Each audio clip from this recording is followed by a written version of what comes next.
protection of workmen during the pendency of proceeding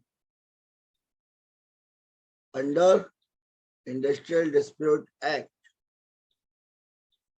अब इसमें ये है कि कल पिछले हमने डिस्कशन देखे दैट स्ट्राइक अगर हो रही है तो फिर कैसे प्रोटेक्शन ऑफ वर्कमैन होना चाहिए, ले ऑफ है, लॉकआउट है, इसमें protection means it's a service protection, उनका पर्सनल प्रोटेक्शन नहीं कि वो जो सर्विस कर रहे हैं अगर उस समय कोई स्ट्राइक या बाकी चीजें डिक्लेयर होती हैं, ऐसे कंडीशन में वो वर्कमैन को क्या प्रोटेक्शन मिलेगा। Otherwise it's very easy. जो ट्रेड डिस्प्यूट बिल जो हमारा सबसे पहला डिस्प्यूटेड बिल आया था related to the workman, trade dispute bill में यही हुआ था that the workers are not protected. Any time government कोई भी स्ट्राइक को इलीगल डिक्लेयर कर सकती थी। इससे ये होता था कि if any worker who is involved in a illegal strike और any kind of that against the employer, in that situation employer and the related concerned government will declare that a strike is illegal, and if the worker is involved in such kind of illegal strike then he will kick out. ये एक trade dispute bill में उन्होंने बना दिया था, जिसकी वजह से अगर देखिए आप एक हेल्दी डेमोक्रेसी में या फिर नेचुरल प्रिंसिपल ऑफ जस्टिस में अगर आप दोनों साइड को नहीं सुनेंगे तो it is harmful. Proper conversation के लिए आपको दोनों साइड को सुनना जरूरी होता है। वही चीज यहाँ पर थी कि अगर हम सिर्फ एम्प्लॉयर की सुनते चले जाएंगे तो वर्कमैन का कौन सुनेगा। फिर ये हुआ कि ठीक है स्ट्राइक अगर इलीगल है लीगल है, who will decide, let the authority decide, proceeding will pending. अब ऐसे कंडीशन में भी प्रोसीडिंग पेंडिंग है, अभी तक कोई भी डिसीजन आया नहीं, उस बीच में अगर आपने वर्कर को निकाल दिया तो क्या। इस वजह से ये एक चैप्टर ऐड किया गया, ठीक है, और ये न्यू सेक्शन 33 डाला गया, जिसमें वर्कमैन को जो प्रोसीडिंग है या जो भी लिटिगेशन चल रही है बिफोर एनी अप्रोप्रिएट अथॉरिटी, उस वर्कमैन को प्रोटेक्शन दिया गया कि उसकी सर्विस पे कोई भी प्रॉब्लम नहीं आनी चाहिए। बट ऑब्वियस है ये सारी चीजें वो बेटरमेंट ऑफ सर्विस के लिए जरूर करता है वर्कमैन, बट अपना जो मेन पॉइंट ऑफ लाइवलीहुड है उसको वो छोड़ नहीं सकता।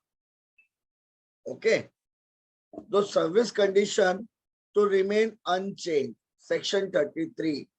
Although section 33 is contained in the chapter of that miscellaneous में, that the same is one of the important section in the act. देखिए, when one worker or group of workers are under a litigation with his employer, ऐसे में कोई भी court के बाहर या litigation के बाहर प्रेशर डालने का काम ना करे। इस वजह से उसकी सर्विस की condition at the time of litigation जो थी वही रहनी चाहिए, उसको आप चेंज नहीं करेंगे। अगर उसको आप चेंज करेंगे तो फिर ये आपका हो जाता है कहीं ना कहीं यू आर डिस्टर्बिंग और you are creating a pressure to that person, to that worker। कि सर्विस कंडीशन अगर आप चेंज करते हैं तो उसका बेसिक जो एक काम करने का तरीका है वो बदल जाएगा। आई बात समझ में? इसीलिए सेक्शन 33 को इम्पोज किया गया, जहां पर आपकी सर्विस कंडीशन रिमेन अनचेंज होनी चाहिए। The period of a pendency of a proceeding governed by the section 20, जो हमने देखा है proceeding governed by section 20, and it's generally a period between the commencement and conclusion of proceeding। proceeding period क्या मानेंगे आप? मैं फाइल करने जा रहा हूं, ये आपके पीरियड ऑफ प्रोसीडिंग नहीं माना जाता। The date from commencement and date till conclusion, यही पीरियड कैलकुलेटिव होता है। वर्कमैन अगर ये बोले कि मैं फाइल करने ही जा रहा था और इसने मेरी कंडीशन चेंज कर दी, तो करने जा रहा था, इसके लिए कोई भी रोक सेक्शन 33 में नहीं है। इसको याद रखिएगा हमेशा। commencement of proceeding is important.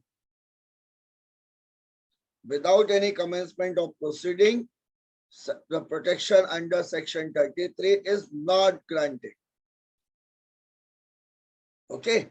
In Punjab National Bank versus All India Punjab National Bank Employee Federation, All India Reporter 1960, Supreme Court, page number 160. The Supreme Court noted that the object of section 33 is to provide a peaceful atmosphere and maintain the status quo pending the disposal of industrial dispute. It means whatever the position, whatever the status of a worker or during that employment, that will remain unchanged, untouched during the pendency of any matter before the court. Means अब यहाँ पे एक Latin word आपको use किया गया है, status को। Status को ये आपको एक मैक्सिम दिया गया है। Status quo is the Latin phrase which means let the present situation as it is.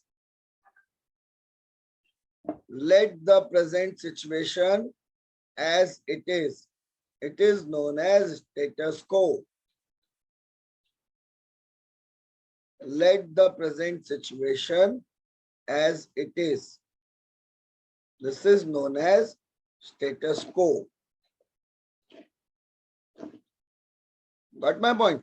So, जब भी litigation फाइल होता है, आप कोई भी एक वर्कमैन है, उसको कोई भी डिससेटिस्फैक्शन है या कोई भी एक उसको प्रॉब्लम आ रही है ड्यूरिंग वर्किंग कंडीशन, ऐसे में he will approach to the appropriate government and appropriate government ने इस मैटर को रेफर कर दिया कोर्ट को, इधर लेबर कोर्ट और industrial tribunal, depend on the number of the employees, number of the workman working in that industrial establishment. ऐसे में जिस दिन वो प्रोसीडिंग चालू हो रही है, उस दिन का जो स्ट्रक्चर है, उस दिन की जो वर्किंग कंडीशन है, उस दिन का जो भी काम करने का तरीका है, वो स्टेटस को कोर्ट लगा देता है कि it will remain unchange till the decision और award pass by the concern authority. So it is known as status quo. Means once the matter is filed before the court of law, it will remain unchanged. The status quo को आप general term में ले सकते हैं. The condition of a service remain unchanged. It is known as status quo. आई बात समझ में? Status को की spelling STATUS-QUO. It is known as status quo. Okay? चलिए, उसके बाद आता है the Supreme Court has held that the section 33 is applicable to the educational institution established and administered by the minorities which are protected under Article 30A of Constitution of India. Minority institution. Minority institution क्या होती है? जहां पर आपको जो total population है वो state की पॉपुलेशन से कम हो, उसको हम बोलते हैं माइनॉरिटी इंस्टीट्यूशन। मींस जैसे आप जम्मू एंड कश्मीर की बात करें तो वहां पे माइनॉरिटीज होती है हिंदू, राइट। अगर आप महाराष्ट्र की बात करें तो वहां पे माइनॉरिटीज होते हैं आपके नॉन महाराष्ट्रियंस। इस हिसाब से आपके ये माइनॉरिटी इंस्टीट्यूशन चलते हैं। ओके, ये आपको माइनॉरिटी इंस्टीट्यूशन, और इसके बारे में कहां पे आपको मेंशन किया गया है, आर्टिकल 300 आर्टिकल 30 सब आर्टिकल 1 में। Article 30 sub article 1 of constitution of India says that it is the right of the all minorities. अब ये माइनॉरिटी रिलीजियस भी हो सकती है, लिंग्विस्टिक भी हो सकती है। जैसे मैंने आपको कहा कि महाराष्ट्र में नॉन महाराष्ट्रियन इंस्टीट्यूशन ये आपकी लिंग्विस्टिक माइनॉरिटी में आती है। आई बात समझ में? ये आपकी लिंग्विस्टिक माइनॉरिटी में आती है, जहां पर आप अपने लैंग्वेज के आधार पर, अपनी मदर टंग के आधार पर दिखते हैं। ओके, यहां पर आपकी नंबर्स कम है, तो आर्टिकल 30 सब आर्टिकल 1 आपको ये प्रोटेक्शन देता है। It is the right of a minority community, whether based on religion or based on language, shall have right to establish and administer educational institution of their choice. This is known as minority. ठीक है, तो यहां पर भी जब हमने Bangalore water supply case देखा था तो वहां पे सुप्रीम कोर्ट ने इंट्रोड्यूस किया था। सुप्रीम कोर्ट ने क्या इंट्रोड्यूस किया था? सुप्रीम कोर्ट ने इंट्रोड्यूस किया था आपको कि एजुकेशनल इंस्टीट्यूट, ठीक है, एजुकेशनल इंस्टीट्यूट आपकी बैनर दैट इंडस्ट्री के डेफिनेशन में इंक्लूड होगी। Basic definition of industrial dispute doesn't utter a single word about the minority, about the educational institute or any devotional place. However, as per the definition and as per the test applied by the Supreme Court through Bangalore water supply case, on a some account, this educational institute or some religious establishment comes under the definition of industry. Okay, so तो जो educational institute है वो educational institute में आपको ये section आपको included किया गया। ओके, जहां पर, और ये किस में डिसीजन आया आपका? CMCH employees union versus CM college Vellore, शायद Karnataka, all India reporter 1988, Supreme Court, page number 37। ठीक है, matters connected with the dispute for a proper understanding of content of section 33 subsection 1, section 33 subsection 1 में आपको दो पार्ट दिए गए, that matter connected with the dispute, matter not connected with the dispute. Sometime indirectly चीजें बदलती हैं। कई बार ऐसा होता है कि आपका मैटर जो डिस्प्यूट का है उसमें आप स्ट्राइक कर ही नहीं रहे, लेकिन एम्प्लॉयर ने आपको सस्पेंड कर दिया, आपकी कंडीशन को चेंज कर दिया। क्यों किया? क्योंकि एम्प्लॉयर ये एक बैकग्राउंड ले लेता है कि साहब मैंने जो इनके सर्विस कंडीशन चेंज की वो डिस्प्यूट से कनेक्टेड नहीं है, बट कई बार ये मैटर कनेक्टेड भी होते हैं। इसको हम देखेंगे सेक्शन 33 सबसेक्शन 1 में, during the pendency of any conciliation. यहाँ याद रखिएगा प्रोसीडिंग में कंसिलिएशन ऑफिसर के सामने भी जो प्रोसीडिंग चल रही है वो भी इन्वॉल्व है। यहाँ पे proceeding before only the tribunal और लेबर कोर्ट ही नहीं है, conciliation officer, conciliation board, arbitration और एडजुडिकेशन, ये सारी चीजें आपकी अवेलेबल हैं। इन सारे मैटर्स में आपको ये जितने भी मैटर आपके पेंडिंग में दिखाते हैं, पेंडिंग में दिखाने की वजह से क्या होता है, पेंडिंग में दिखाने की वजह से जितने भी ये प्रोटेक्शन है अंडर सेक्शन 33 सब सेक्शन 1 वो चालू हो जाएंगे। तो प्रोसीडिंग का मतलब सिर्फ और सिर्फ आपके सिंगल प्रोसीडिंग नहीं है कि नहीं खाली लेबर कोर्ट और ट्राइब्यूनल में होना चाहिए, ऐसा नहीं है। कंसिलिएशन ऑफिसर के सामने भी मैटर गया तो भी ये आपका पेंडिंग प्रोसीडिंग माना जाता है, क्योंकि कंसिलिएशन के सामने भी आप अपना डिस्प्यूट ही लेके जाते हैं। कंसिलिएशन ऑफिसर को अवार्ड पास करने का राइट नहीं, but if you are approaching to the conciliation officer, that means there is a clear existence of some dispute between the parties. Okay, that employer is prohibited in respect of any matter connected with the dispute, that is from altering to the workmen prejudice their service condition which have been applicable to them applicable immediately prior to the commencement of such proceeding.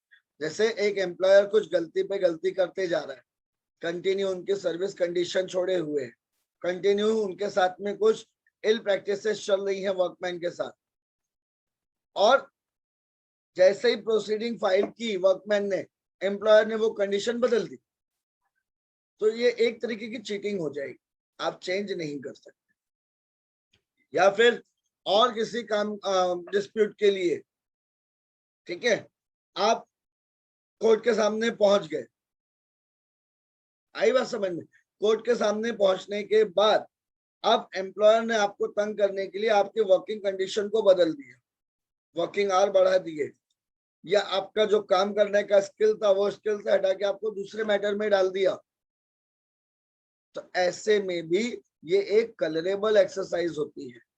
और ये colourable exercise जब होती है तो कहीं ना कहीं आप अननेसेसरली प्रेशर डालते हैं, ठीक है, अननेसेसरली प्रेशर। अननेसेसरली प्रेशर में क्या होता है, ठीक है, अननेसेसरली प्रेशर में ये होता है कि जो चीज आप अवेलेबल करा के दे रहे हैं, जिसकी वजह से ये डिस्प्यूट चल रहा है, अब अगर आप उसकी वर्किंग कंडीशन को बदलते हैं तो कहीं ना कहीं प्रॉब्लम आती है एम्प्लॉयर के लिए या एम्प्लॉय के लिए, और जब ये स्टेटस को बदलता है तो फिर कोर्ट में आने का कोई मतलब नहीं है। इस वजह से ये सारी चीजें आपकी इंक्लूड होती है। Got my point? That's why you are not supposed to change any working condition during the pendency of a proceeding. If anyone does, then it remains to be decided by the tribunal. ये एक additional issue आ जाएगा आपके matter of decision में, okay? In relation to any misconduct connected with the dispute, from discharging or punishing in a form of dismissal or any otherwise any workman concerned in such dispute. Matter court के सामने pending है, pending matter में आप अपने ये relation चला नहीं सकते क्योंकि ऑफिशियल है, ठीक है। अब ऐसे में आपका मैटर पहुंच गया, एम्प्लॉयर ने वर्कमैन को हटा के सस्पेंड कर दिया, तो ये कहीं ना कहीं अनलॉफुल होगा और वर्कमैन को प्रोटेक्शन दिया गया कि वो अपना जो विरोध है उसको दर्ज करा सके, ठीक है, अपना विरोध दर्ज कराने के लिए उसको इतनी छूट और इतनी प्रोटेक्शन दी गई है। आई बात समझ में? Save express with the written permission to the authority before which such proceeding is pending. But इसके लिए भी बैलेंस बना के दिया गया, ठीक है, बैलेंस बना के दिया गया। बैलेंस बना के देने का मतलब ये है कि अब मेरी सर्विस कंडीशन में चेंज नहीं हो सकता। वर्कमैन ने कोई केस फाइल किया हुआ है, अब वर्कमैन काम भी नहीं कर रहा, तो स्टेटस को ये दोनों पार्टी के लिए अप्लाई।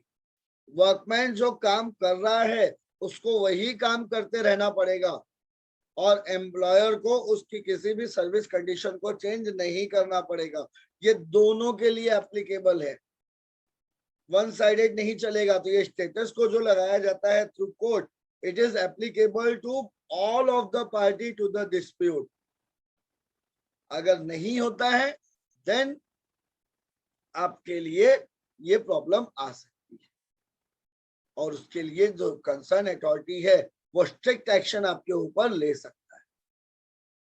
तो जब भी आप फ्यूचर में लीगल एडवाइजर बनेंगे या फिर अगर आप वर्कमैन की तरफ से कोर्ट में जाएंगे तो ये चीज बेसिकली याद रखिएगा कि जो बेसिक आपकी कंडीशंस हैं वो चेंज ना होने। अगर उन्हें आप चेंज करते हैं तो फिर yes you are liable for the additional compensation और एज द केस में बी। ठीक है, अब इसमें एक चीज आती है कई बार कि कंसिलिएशन प्रोसीडिंग जो चलती है वो पब्लिकली नहीं होती, वो कोर्ट प्रोसीडिंग के हिसाब से नहीं चलती, तो वहां पे थोड़ी बहुत लीनियंसी होती है। बट जब एक जज या एक आर्बिट्रल ट्रिब्यूनल में प्रिसाइडिंग ऑफिसर जब बैठता है तो उसको इतना ही सीरियस होना पड़ता है। रीजन बिहाइंड दैट वो एक ऑफिशियल पोस्ट पे बैठा हुआ है। ऑफिशियल पोस्ट पे बैठने के बाद जो अनऑफिशियल चीजें चलती हैं वो ऑफिशियल में नहीं कर सकता। आई बात समझ में? तो ये प्रोसीडिंग होती है, तो प्रोसीडिंग के हिसाब से आपको प्रॉपर बिहेव करना पड़ता है सो दैट पार्टीज को भी कि जब प्रोसीडिंग चल रही है तो pay attention on your official proceeding, not in unofficial group. ठीक है, ये एक बेसिक डिफरेंस है। ओके, चलिए, in air India corporation versus A Rebello 1972 Volume 1 Legal Law Journal, page number 501, Supreme Court. The court considered the word save with the express permission in writing of the authority appearing above. देखिए, मैंने अभी आपको बताया कि service condition change नहीं हो सकती। ठीक है, सर्विस कंडीशन चेंज नहीं हो सकती। इट डजंट मीन वर्कमैन अब ये प्रोटेक्टेड है अंडर सेक्शन 31। ठीक, तो अब वो अपने एम्प्लॉयर की जीएम नहीं कर सकता। राइट, रीजन उसके पीछे ये है कि प्रोटेक्शन आपको दिया हुआ है बट आप उसकी बजा नहीं सकते एम्प्लॉयर की इस प्रोटेक्शन को लेकर। ठीक है, वो प्रोटेक्शन आपको नहीं मिला, प्रोटेक्शन मिला है आपको हार्म ना हो, आप उसको हार्म पहुंचा दें ये भी आपको नहीं है। तो दोनों चीज का बैलेंस है। ओके, इस तरह से आपका प्रोटेक्शन ये चलता है। चलिए, प्रायर परमिशन इज रिक्वायर्ड। तो अब ऐसे में अगर कोई भी आपका वर्कमैन है वो लगा हुआ है जीएम पे जीएम, जीएम पे जीएम लगा हुआ है, ऐसे कंडीशन में अब एम्प्लॉयर कोर्ट के सामने जाता है, प्रायर परमिशन लेता है, साहब ये अब अपनी लिमिट तोड़ रहा है, भले ही इसको प्रोटेक्शन है, इसको प्रोटेक्शन दिया गया है, इसको पावर नहीं दिया गया है मेरी बजाने का। अब अगर ये कर रहा है तो वो अथॉरिटी से परमिशन ले और इनके कंडीशन को बदल सकता है। तो स्टेटस को is not permanent in nature. अब इसी को लैटिन में ले लीजिए, स्टेटस को is not perpetual in nature. Perpetual, permanent को इस लीगल लैंग्वेज में परपेचुअल बोलते हैं और टेम्परेरी को इंटरिम बोलते हैं। Permanent, perpetual, temporary, interim. Okay, इसीलिए कभी भी डिक्री, अवार्ड ये हमेशा परपेचुअल इन नेचर होते हैं। Means once the decree is passed, once the award is passed, it is final in nature. However, all the orders are interim in nature. Means जैसे condition बदली order भी आपका suspend हो सकता है। तो order is not a finality of your adjudication.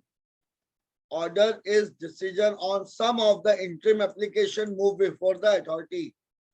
However, decree or award, decree आपका industrial matter में नहीं आता. Decree is the matter of adjudication of judiciary. और as per the Industrial Dispute Act, all the authorities are tribunal. तो tribunal आपका award पास करता है, decree नहीं. But दोनों के concept और meaning सेम. ओके तो यहां पर अगर आपका अवार्ड पास हुआ, ये आपका फाइनलिटी होता है, परपेचुअल इन नेचर. ओके उसके बाद आप सीधे आ जाइए matters not connected with the dispute.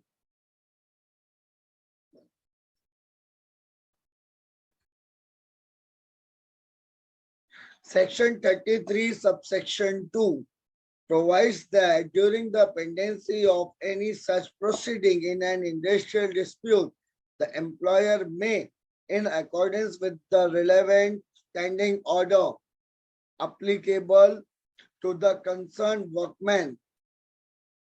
Standing order के बारे में मैंने अभी आपको बताया कि whatever the general rules and regulations जो पहले से चलती चली आ रही है, उसमें भी कोई चेंजिंग नहीं होगा. राइट जैसे मान लेते हैं सपोज कि एक वर्कमैन है, वो लंच के साथ साथ, लंच आवर जो उसका होता है उसके साथ साथ वो रिलैक्सेशन के लिए भी 1 आवर एक्स्ट्रा मांग रहा है. Standing order is not provided the same. Okay अब ये मैटर गया कोर्ट के सामने. अनलेस एंड अंटिल कोर्ट इसको एडजुडिकेट ना कर दे, वर्कमैन अपने आप से ये 1 आवर लेना शुरू नहीं कर देगा. अगर वर्कमैन ये 1 आवर लेना शुरू कर देगा तो एम्प्लॉयर इसकी पेमेंट काटना शुरू कर देगा. राइट चेंज नहीं कर सकते. तो there is no any effect on any of the standing order which is applicable prior to the commencement of proceeding. ये याद रखिएगा, the word prior is applicable.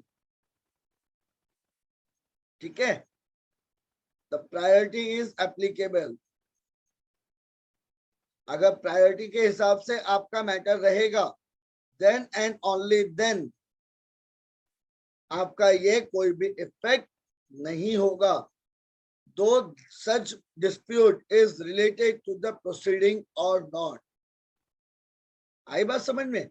in accordance with the relevant standing order applicable to the concerned workman, or in absence of such standing order in accordance with the terms expressed or implied in the contract.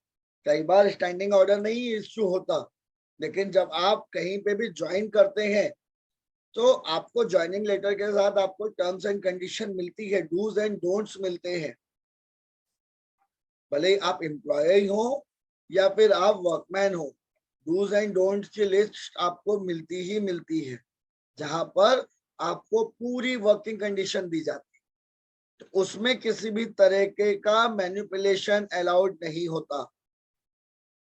अगर उसमें आप manipulation करते हैं तो फिर आपका बिल्कुल अलग एक सिचुएशन हो जाएगी, टर्म्स एंड कंडीशन हो जाएंगे.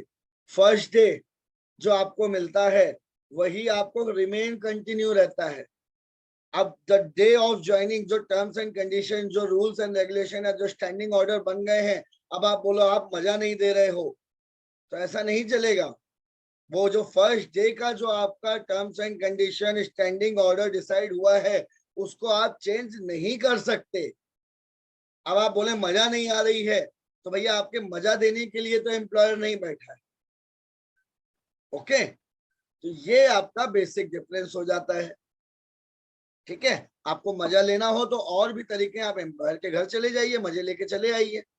लेकिन ड्यूरिंग दैट सर्विस कंडीशन या एम्प्लॉयर से आप अनऑफिशियल में मिल लीजिए, अनऑफिशियल में मजे दे रहा होगा वो आपको.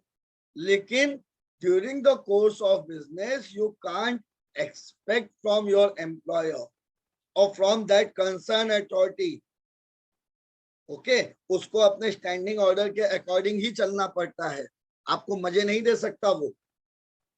ओके, तो यहाँ पर कोई भी alteration in regard of any matter connected with the dispute, the conditions of a service applicable to that workman immediately before the commencement. Proceeding शुरू होने के पहले जो रूल्स एंड रेगुलेशन बनाने हैं बना लो, but once the proceeding started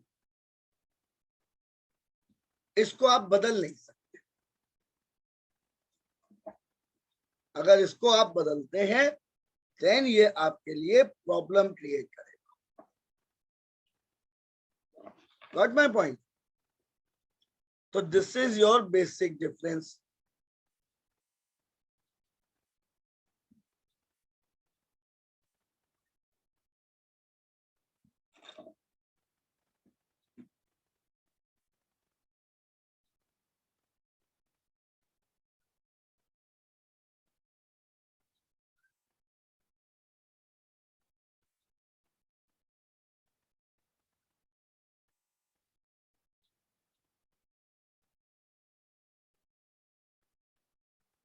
आप इससे कनेक्टेड हो गया वाईफाई से?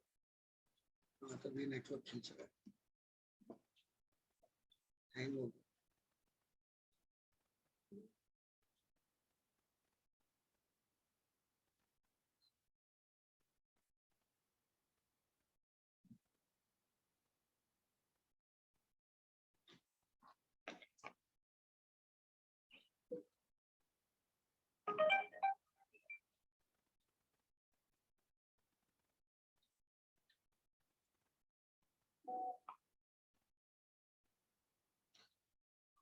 There is some technical issue.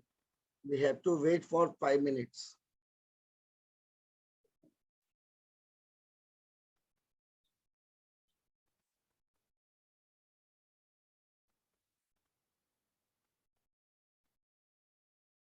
Recording in progress.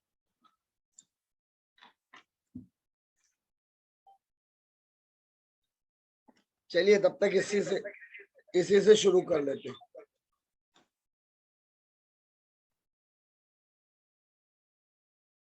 Recording stopped. सो ऐसे में आपका जो भी स्टैंडिंग ऑर्डर है, स्टैंडिंग ऑर्डर में डिफरेंसेस आपके नहीं आ सकते, उसके आप अपने मैटर को कंटिन्यू करते हैं। ओके,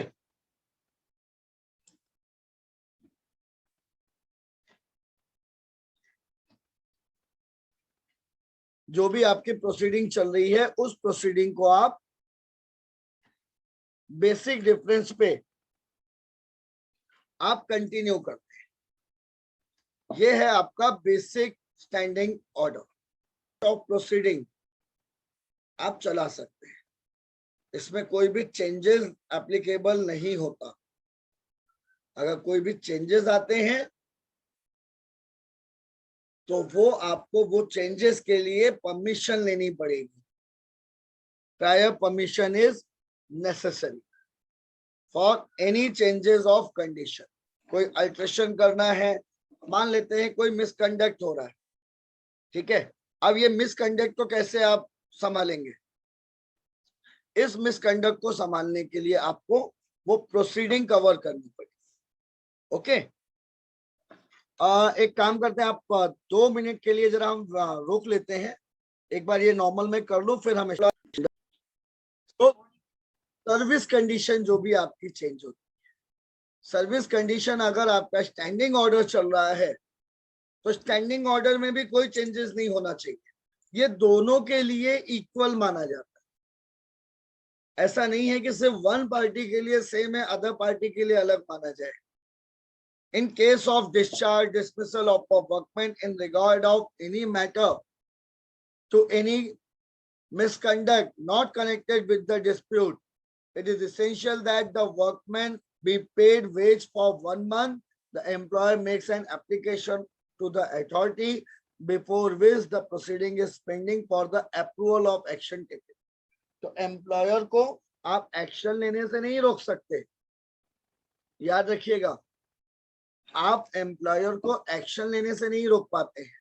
आप एम्प्लॉयर को जो उसकी चल रही कंडीशंस हैं उसमें रोक लेते हैं कि उसमें आप चेंजिंग नहीं करेंगे, बट इट डजंट मीन कि प्रोसीडिंग पेंडिंग है तो आपके मन में जो आएगा वो आप करेंगे, ऐसा नहीं होता।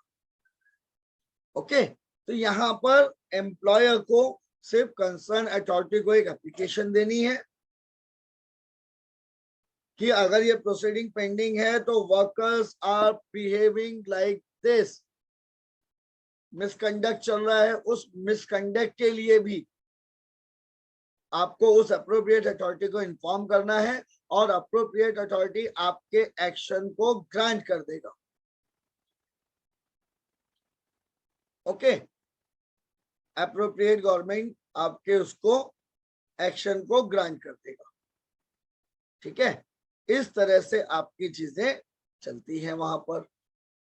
तो ऐसा नहीं है कि आप कहीं पे भी चेंजेस कर सकते हैं। ठीक है, चेंजेस करने के लिए आपको परमिशन लेनी है और ये दोनों के लिए बर्डन बराबर है कि वर्किंग कंडीशन नहीं बदली जाएगी तो एम्प्लॉयर आप पे एक्शन भी नहीं लेगा, लेकिन साथ साथ वर्कमैन भी अपने मन की नहीं चलाएगा। ओके, अब इसके बाद हम आते हैं special provision related to the protected workman. अब ये जिनको प्रोटेक्शन दिया जा रहा है कि जो भी स्ट्राइक पे है या जिनकी प्रोसीडिंग पेंडिंग है, लीगल स्ट्राइक है, इलीगल स्ट्राइक नहीं, जिनकी प्रोसीडिंग पेंडिंग है, ऐसे जितने वर्कमैन हैं जिनको सेक्शन 33 सबसेक्शन 1 सबसेक्शन 2 में प्रोटेक्शन मिला हुआ है, ऐसे वर्कर्स को हम प्रोटेक्टेड वर्कमैन कहते हैं और इनके लिए स्पेशल प्रोविजन बनाया गया है under section 33 subsection 2। Who is protected workman? Under section 33 subsection 3 define protected workman as a protected workman in relation to an establishment means a workman who being a member of an executive or other office bearer of registered trade union connected with the establishment is recognized as such in accordance with the rule made in this behalf। अब अगर वो किसी भी union leader या union में है तो ऐसे में यूनियन की तरफ से वो अपनी आवाज उठाएगा, वर्कर की तरफ से आवाज उठाएगा, तो एम्प्लॉयर उस पे एक्शन नहीं ले सकता और ऐसे वर्कमैन को under section 33 subsection 3 protected workman कहा जाता है। भाई जैसे जजेस होते हैं ये भी प्रोटेक्टेड ही होते हैं ना, इनके खिलाफ कोई भी लीगल एक्शन आप नहीं ले सकते, इनका ट्रांसफर नहीं कर सकते कोई भी। दैट उसने अगर प्राइम मिनिस्टर के खिलाफ भी कोई डिसीजन दिया तो प्राइम मिनिस्टर उसके खिलाफ एक्शन नहीं ले सकता, उनको प्रोटेक्शन मिली हुई है। यही प्रोटेक्शन आपको यहाँ पर भी अवेलेबल है वर्कमैन को भी। If he is a part of that executive member of that registered trade union या फिर वो अदर ऑफिस बेरर है, मतलब वर्कर्स की तरफ से उसका एम्प्लॉयर से कुछ लड़ाई झगड़ा है या बाकी चीजें हैं तो एम्प्लॉयर उस वर्कमैन पे एक्शन नहीं ले सकता, उस वर्कमैन को आप प्रोटेक्टेड वर्कमैन बोलते हैं। प्रोटेक्शन इसीलिए है कि आप अपनी बात खुल के रखिए, डेमोक्रेसी में आपको अपनी बात रखने का हक है। ठीक है, तभी आप प्रोटेक्टेड कहे जाते हैं जब आप अपनी चीजों को खुल के सामने रख पाए बिना किसी प्रेशर के। अगर आपके ऊपर ये प्रेशर है कि मैंने बोला मेरे ऊपर एक्शन हो जाएगा तो आप खुल के अपनी बात कह ही नहीं पाएंगे। ओके, और अगर आप खुल के अपनी बात नहीं कह पाते तो फिर कहीं ना कहीं ये आपके लिए प्रॉब्लम होती है। ओके, चलिए। In every establishment, the number of a protected workmen must be 1% of the total number of workmen employed therein. Protected workmen के लिए सिर्फ 1% ही रखे गए हैं। अब ऐसा नहीं है कि 100 लोगों की इंडस्ट्रियल एस्टेब्लिशमेंट है और आपने 100 लोगों को यूनियन का एग्जीक्यूटिव ऑफिसर बना रखा है तो सारे के सारे प्रोटेक्टेड हो गए। ऐसे में एम्प्लॉयर आप पे एक्शन ही नहीं ले पाएगा, तो इट इज यूजलेस। दोनों तरफ का बैलेंस बना के रखना पड़ता है। इसी वजह से यहाँ पे सेक्शन 33 सबसेक्शन 2 सबसेक्शन 3 में प्रोविजन दिया गया है कि there should be a 1% of total number of workman. अगर 100 लोग हैं तो प्रोटेक्टेड वर्कमैन आपका सिर्फ एक होगा। ओके, तो 1% के लिए ही आपको ये एस्टेब्लिशमेंट दिया गया है, उसके अलावा नहीं। Okay, procedure in respect of protected workman. हाँ, इसमें एक चीज और रह गई कि यहाँ पर 5 मिनिमम होने चाहिए और मैक्सिमम 100 होने चाहिए। जैसे हम मान लेते हैं कि मेरी इंडस्ट्रियल एस्टेब्लिशमेंट में 1 लाख लोग काम कर रहे हैं, तो प्रोटेक्टेड वर्कमैन 1000 हो जाएंगे। 1000 की कोई भी एग्जीक्यूटिव यूनिट नहीं होती, तो मैक्सिमम नंबर शुड बी 100 और मिनिमम 5। मतलब अगर खाली 100 हैं तो एक नहीं रहेगा, फिर 5 रहेंगे। अदरवाइज जनरल क्राइटेरिया क्या है? There should be a 1% of protected workman, लेकिन मिनिमम 5, मैक्सिमम 100। ये 3 तरह से प्रोटेक्टेड वर्कमैन के नंबर फिक्स किए गए हैं। Procedure in respect of a protected workman, not with understanding anything contained in subsection 2 during the pendency of any proceeding in respect of industrial dispute, no employer can take any action against any protected workman। क्योंकि ये protected workman ही, जैसे हमने बहुत सारी अभी आगे देखी conciliation board में, दोनों की तरफ से रिप्रेजेंटेशन के लिए होते हैं आदमी, राइट। अब ऐसे में ये प्रोटेक्टेड वर्कमैन आपका दूसरी तरफ से खड़ा है, तो ये प्रोटेक्टेड वर्कमैन के लिए आपको प्रोसीडिंग में अगर वो पार्ट ले रहा है तो ऐसे में आपको कहीं ना कहीं ये चीज को छोड़ना पड़ता है कि एम्प्लॉयर उसके खिलाफ एक्शन नहीं ले सकता। एक्शन लेगा तो फिर वो किसी मीनिंग का नहीं बचेगा। आई बात समझ में? रीजन, फिर वो बायस्ड हो जाएगा, क्योंकि वो दूसरे की सर्विस के लिए तो तब लड़ेगा ना जब खुद की सर्विस बचा लेगा। अगर आप उसको ऐसा प्रेशर देते हैं तो वो खुद की सर्विस ही नहीं बचा पाएगा। इसकी वजह से उसको प्रोटेक्शन दिया हुआ है, and such person is known as protected workman. इसी वजह से आई बात समझ में? चलिए अब आगे बढ़ते हैं हम। That by altering of prejudice to the protected workman, वही जो हमने पढ़ा वही सेम कंडीशन यहाँ पे भी आ जाएगी कि कोई अल्ट्रेशन नहीं होना चाहिए, सर्विस कंडीशन पे कोई फर्क नहीं पड़ना चाहिए, उसको डिस्चार्ज नहीं कर सकते, पनिश नहीं कर सकते।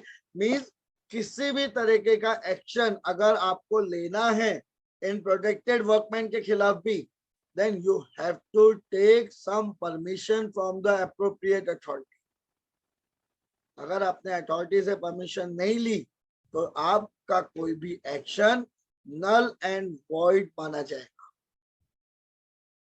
तो ये क्यों बनाए गए स्पेशल प्रोविजन? जिससे जो ऑफिसर्स हैं, मींस यही वर्कमैन जो कंसिलिएशन प्रोसीडिंग में, कंसिलिएशन बोर्ड में आपके सामने होते हैं, ये जितने भी ऑफिसर्स हैं, ये अपना फंक्शन जो परफॉर्म करना है ये फियरलेसली करें और इंडिपेंडेंटली करें। अगर सर पे तलवार लटका दोगे किसी के तो वो आदमी फ्री होके काम कर ही नहीं पाएगा। अभी जैसे मैं आपसे पूछूं मेरे बारे में राय दीजिए और साथ में मैंने पर्सनल मैसेज डाल दिया, मेरे बारे में जो उल्टा बोलेगा उसको फेल कर दो, तो कोई भी अपनी क्लियर राय यहाँ रख ही नहीं पाएगा, एडवाइस दे ही नहीं पाएगा, राइट। लेकिन अगर ये बोला जाए कि यू आर प्रोटेक्टेड, आपके ऊपर कोई एक्शन नहीं होगा, आप अपनी राय रख सकते हैं, ऐसे कंडीशन में नाउ यू आर प्रोटेक्टेड। जो आपके सीआर होते हैं, जीएस होते हैं, ये कहीं ना कहीं प्रोटेक्टेड वर्कमैन में ही आते हैं। इनको इम्यूनिटी मिली होती है कि वो अपनी बात रख पाए, उन पे डिसिप्लिनरी एक्शन बार बार नहीं होता, राइट। भाई कुछ आपको प्रोफेसर्स मिलते हैं, नहीं नहीं हम सिर्फ सीआर से बात करेंगे, जनरल स्टूडेंट को वो डिस्कस ही नहीं करना चाहते, ऐसे कंडीशन में, या उनको अपना काम करने के लिए दूसरे स्टूडेंट्स की जरूरत पड़ती है, तो ऐसे चीजों में वो प्रोटेक्टेड होते हैं। ओके, क्योंकि ही इज जस्ट रिप्रेजेंटिंग। कोई भी अगर ग्रीवेंसेस आ भी रही है तो वो उसकी पर्सनल ग्रीवेंस नहीं है, वो सिर्फ किसी और की बातों को रख रहा है, और ऐसे में उसको कहीं से भी आप इन्फ्लुएंस ना कर पाए, इसके लिए सेक्शन 33 सबसेक्शन 3 में उसको एक प्रोटेक्शन दे दिया गया। And such kind of workers are known as protective.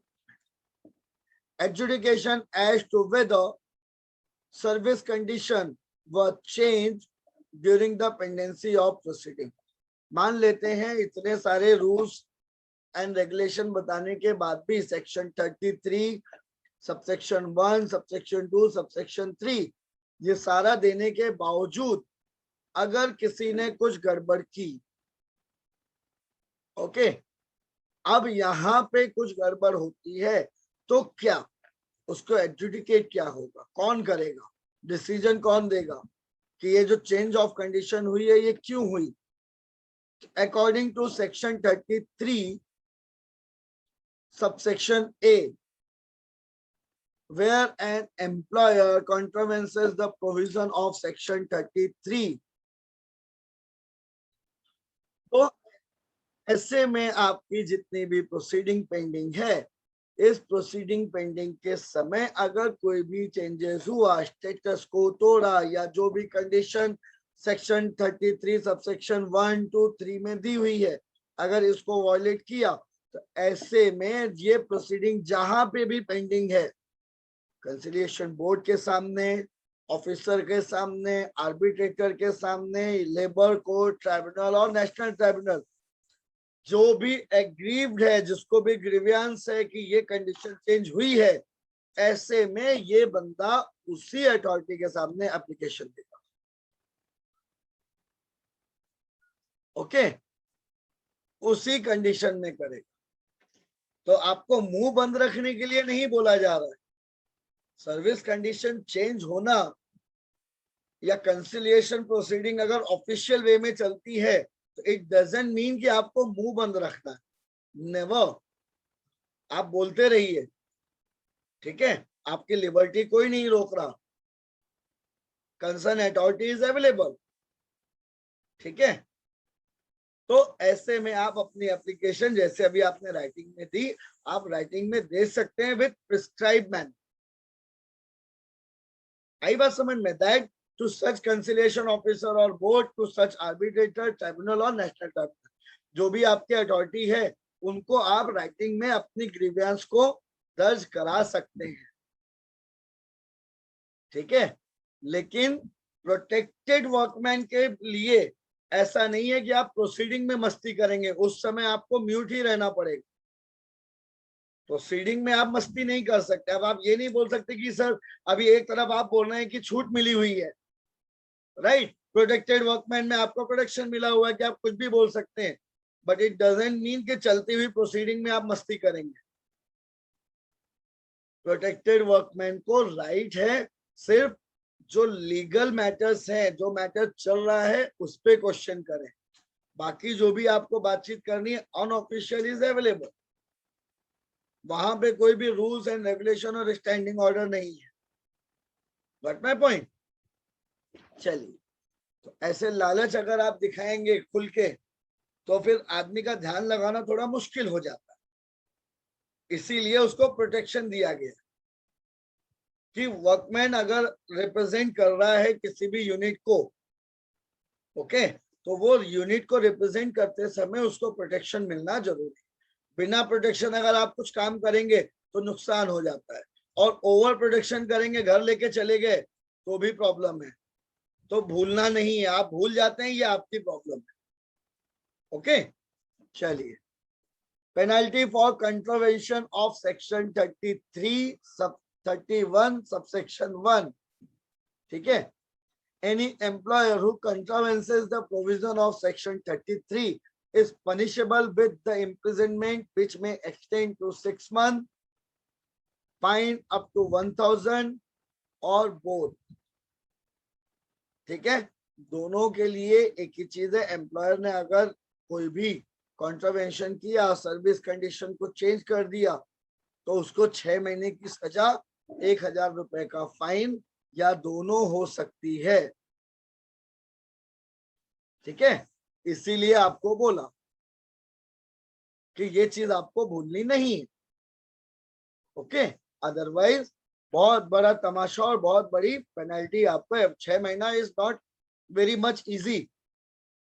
6 महीना अगर वहां पे, क्योंकि याद रखिएगा suspension of sentence as per CrPC वो 2 साल की सजा के लिए होता है, इमीडिएट इफेक्ट के लिए नहीं। ओके, चलिए, और यहाँ पर मेट्रोपॉलिटन मैजिस्ट्रेट या मैजिस्ट्रेट ऑफ फर्स्ट क्लास ये ऑफेंस को ट्राई करता है जब भी आप कॉन्ट्रावेंशन ऑफ सेक्शन 33 जाते हैं। ठीक है, तो this is end of your industrial dispute act.